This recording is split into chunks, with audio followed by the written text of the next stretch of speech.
we can go ahead and talk about the 76ers and their pending decision on whether or not they're going to relocate over to New Jersey. Now, the relocation isn't really like that big of a jump. Literally, most of the time, like they're just going to be moving over to the city next to Philly, which is Camden, and that's across the lake from the border between Jersey and Pennsylvania, and that's really like where the relocation is going to happen. So, according to this article, New Jersey has touted a possible 400 million in tax incentives in a pitch to lure the Sixers to Camden. So they're trying to sort of like let the Sixers know that like okay, we'll be able to pay off 4 million in tax, and or we'll be able to give you 4 million for taxes if you were to come over here. So more than a month after Governor Phil Murphy announced New Jersey officials were speaking with the 76ers about moving the team to Camden, a new letter to the Sixers highlights the possibility of up to a 400 million in tax incentives should the move take place. And the quote, "We believe the Aspire program, a critical component of the ERA toolkit, could support two awards of up to 400 million of tax credits, one to support an arena and ancillary infrastructure, parking, open space, etc., and one to support significant residential, retail, and office development as part of a broader mixed-use neighborhood development strategy with potential to transform the surrounding areas of the city." Tim Sullivan of the CEO of New Jersey Economic Development Authority wrote in a letter to Tad Brown. This was the quote that he wrote. And not only that, there was also the CEO of Sixers owner Harris Blitzer saying, quote, "An Aspire Award supporting development of arena, would be subject to a standard net benefit test, ensuring that New Jersey taxpayers are more than paid back for their investment via incremental state, county, and local tax revenues."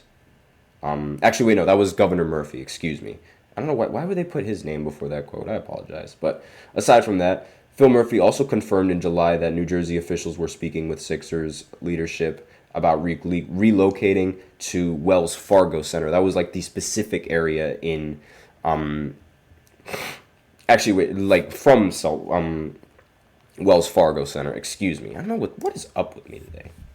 But aside from that, I mean, the Sixers and like moving, it sounds like odd, right?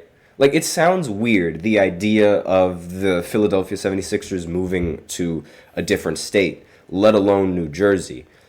However, at the same time, when you think of it, like, geographically, like, from where they are and, like, where their fans are located and where they're going to be located next, it's not sort of that big of a deal, honestly. Most people in like the New Jersey area down there, like close to Camden, they all consider themselves Philly. They all want to be Philly, and they support Philly fans. A majority of them support Philly fans. A majority of them support the Eagles. A majority of them support the 76ers. Like, when you go, the difference between North Jersey and South Jersey is 9 times out of 10, like, Knicks or 76ers.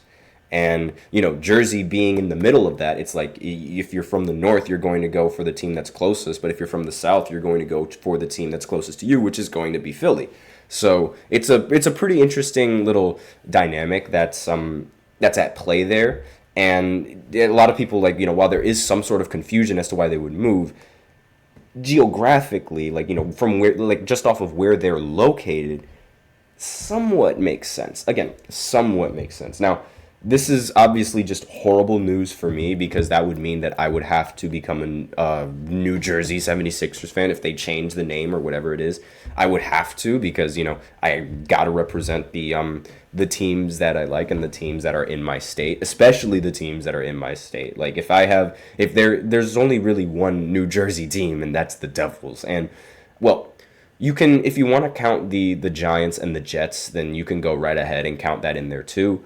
but they don't have New Jersey written on their name. They have New York written on their name, despite the fact that they play in Jersey. So whether you want to call them the New Jersey Giants or whether you want to call them New Jersey Jets, it really doesn't matter. But I'm still going to rep them because, they play in my state. So that's really like the only big downside. But the tax incentive, that's really what's sort of like eyeing the 76ers and their really big interest in now moving, because, if you're getting incentives, it's like that's free real estate.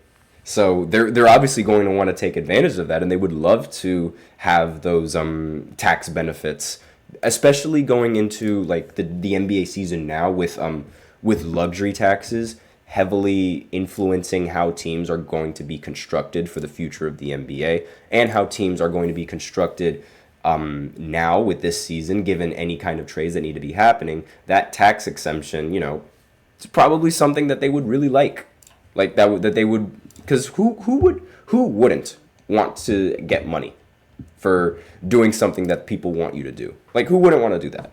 But that's my opinion. Again, that's more of a simple way of looking at it, obviously, but I like to simplify things a little bit for those of you guys who are a little bit more casual. Let me know in the comments what you guys think of the 76ers. Do you think they should move? Do you think they should stay? Do you think it doesn't matter where they go, they're still going to lose? Or some other question or some other thing that you have to say about this? Let me know what you guys have to say in the comments. But aside from that, we're going to go ahead and go into a break and then go into the third segment, which is going to talk about the Bucks possibly having one of the most underrated moves in the offseason. So I'll be right back after this short break talking about that. Looking for your daily fix of sports talk without having to pay for it? GSMC Sports Network is available on YouTube. Just search GSMC Sports Network. Get your fix of daily sports talk shows on YouTube, absolutely free. NFL, college football, NBA, MLB, MMA, UFC, fantasy football, and so much more.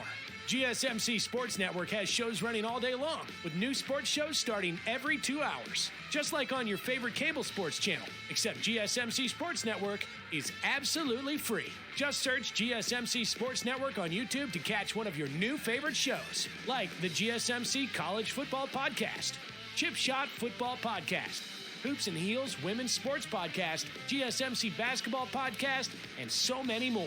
Check it out for yourself. GSMC Sports Network, now available on YouTube absolutely free. Search GSMC Sports Network on YouTube right now.